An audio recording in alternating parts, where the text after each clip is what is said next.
远东 Cafe 自助餐厅的林营生师傅，因为受到亲人启发，自小对烹饪产生兴趣。在他17岁那年，选择加入海外青年技术学院，来到了台湾学习餐饮技能。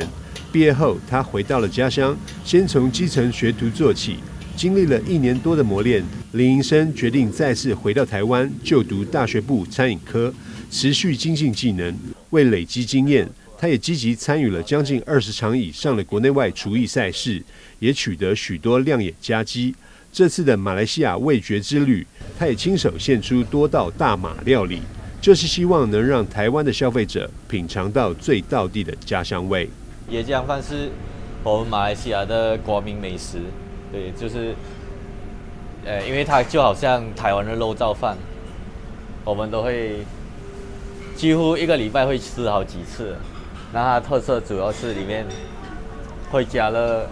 一些香料。香茅啊之类的，然后加椰浆再煮。沙爹鸡的部分是一样腌制，主要是以香茅跟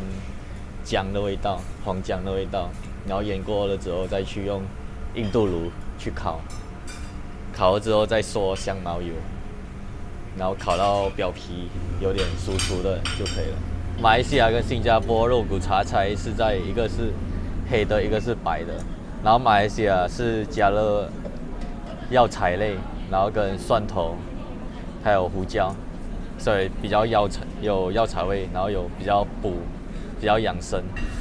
马来西亚味觉之旅自即日起至4月14，在台南远东香格里拉10楼自助餐厅登场。期间，不管是肉骨茶、沙爹、拉萨，或者是磨磨渣渣等大马必吃料理，在这一次就能享用到。即日起到4月14号，在这个餐厅，我们推出马来西亚味觉之旅，由我们来自于马来西亚的林师傅带来他的家乡必吃的经典的料理哦，包含肉骨茶，然后还有沙爹，然后还有椰浆饭，然后还有马来西亚必吃的磨磨渣渣。等等哦，精彩的很多的料理，每天在这段期间我们都是轮番供应，欢迎大家把握时间来品尝最地道的马来西亚美食哦。